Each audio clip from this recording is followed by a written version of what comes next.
Donc, vous ne pouvez pas dire ce que vous dites. Absolument. Mais tout ce que vous rappelez là, dites-là. Moi, je n'étais pas là. Moi, je n'étais pas ici. Monsieur le Premier ministre, oui. vous pesez très lourd, vous avez un grand poids, et à l'interne et à l'international. Et sous cette photo, un seul n'a pas été encore Premier ministre dans ce pays.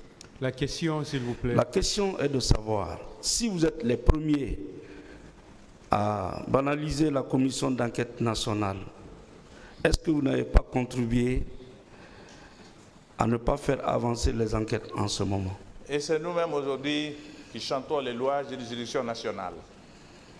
Je suis un partisan pour louer la décision de confier cette affaire à une juridiction nationale qui est devant moi. D'accord. À laquelle j'ai pleinement confiance. Ma dernière question. Donc, en 2009, vous vous étiez trompé alors? Pardon? Vous vous étiez trompé alors?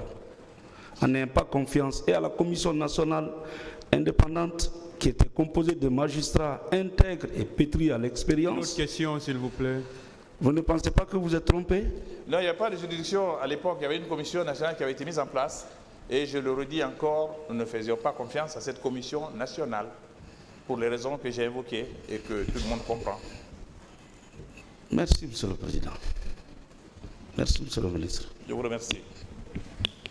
Et par rapport d'ailleurs à la question de dispersion des manifestants regroupés dans un milieu fermé, vous avez Général Mamadouba Toto Kamara, alors, qui était le patron de la sécurité au moment des faits, qui a donné son avis. C'est contenu dans son procès verbal d'interrogatoire en date du 2 mars 2003 et qui vous rejoint par rapport à votre position sur la question. Et il dit ceci: lorsqu'une manifestation est organisée dans une enceinte fermée, il n'est pas bon de les disperser dedans. Il est toujours bon de les faire sortir pour assurer le maintien d'ordre. Alors, dans ces conditions, les forces de sécurité, la gendarmerie particulièrement, en optant pour la dispersion des manifestants, vous ne pensez pas qu'elle a adopté une mauvaise stratégie pour le maintien d'ordre? Mais absolument. Et que c'est ce qui nous a plongé dans cette situation? C'est ce qui fut fait, malheureusement. Très bien. Alors, je continue et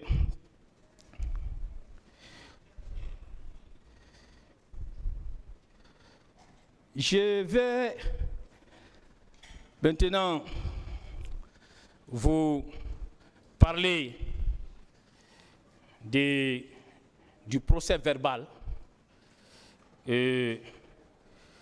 d'audition des parties civiles en date du 4 avril 2011 de M. Jean-Marie Doré. Vous me permettrez de vous en donner lecture parce que ce procès verbal, et quand vous le lisez, il permet de tirer au clair beaucoup de questions soulevées dans cette affaire. Alors, avec la permission de M. le Président,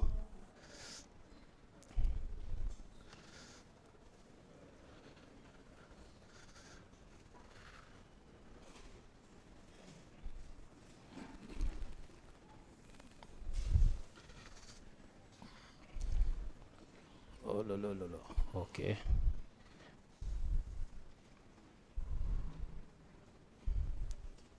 Très bien. Et je ne sais pas si vous me suivez. Voilà. Ce Jean-Marie disait ceci. Vers 11 h, les chefs religieux sont venus et m'ont dit que comme le stade est plein, dites à vos amis de rompre le rassemblement pour qu'ils disent au président qu'il n'y a plus de raison d'envoyer la troupe. J'ai donc quitté chez moi en compagnie de M. Talibé, ancien Premier ministre des Télécommunications, et Youssouf Fofana en direction du stade.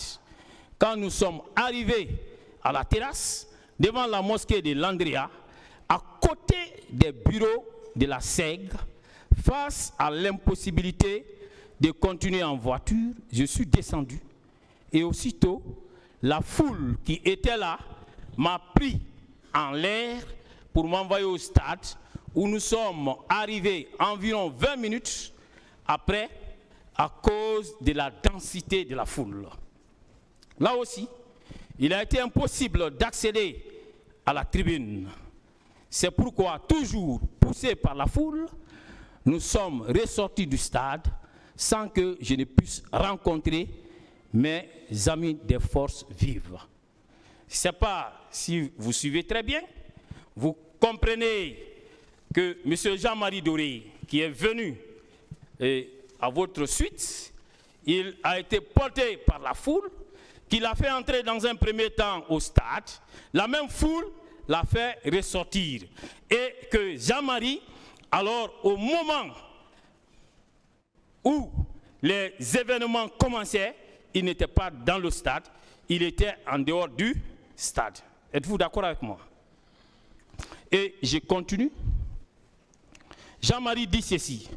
Hors du stade, j'ai emprunté la porte d'accès au-dessous de la tribune, mais celle-ci était verrouillée.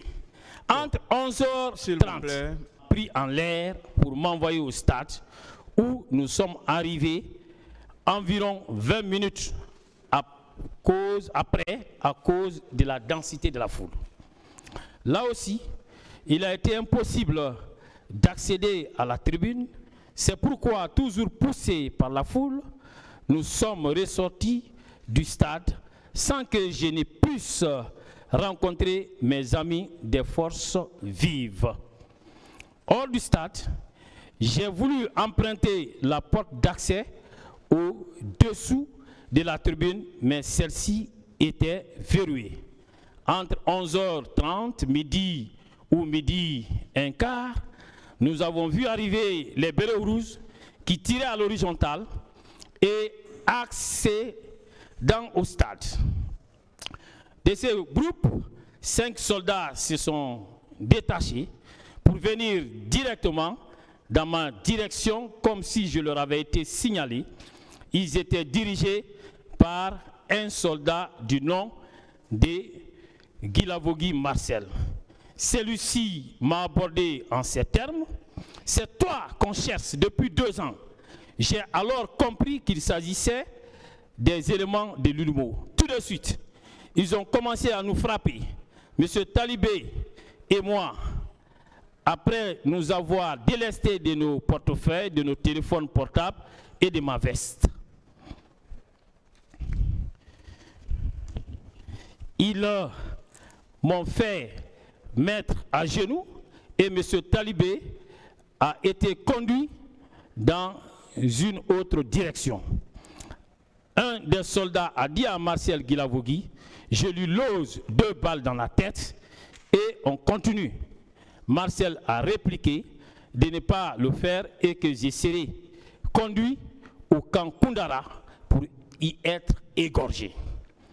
Le soldat dit, et s'il fuit, Marcel lui répond, s'il le fait, coupe-lui les arrêts. N'ayant pas de couteau pour le faire, il s'est servi d'une barre de fer pour me frapper les tendons du pied gauche. Voilà. Et comme vous le voyez, vous avez, j'espère que vous avez suivi avec beaucoup d'attention cette lecture.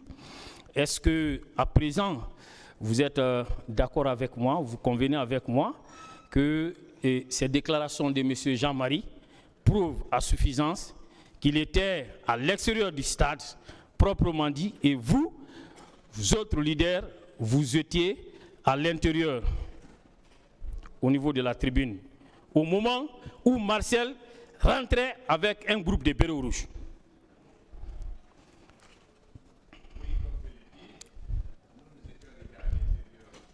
Allumez le micro, s'il vous plaît. Le petit.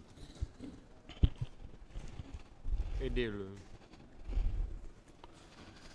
Comme je le disais, nous étions à l'intérieur du stade lorsque nous avons vu Jean-Marie faire son entrée.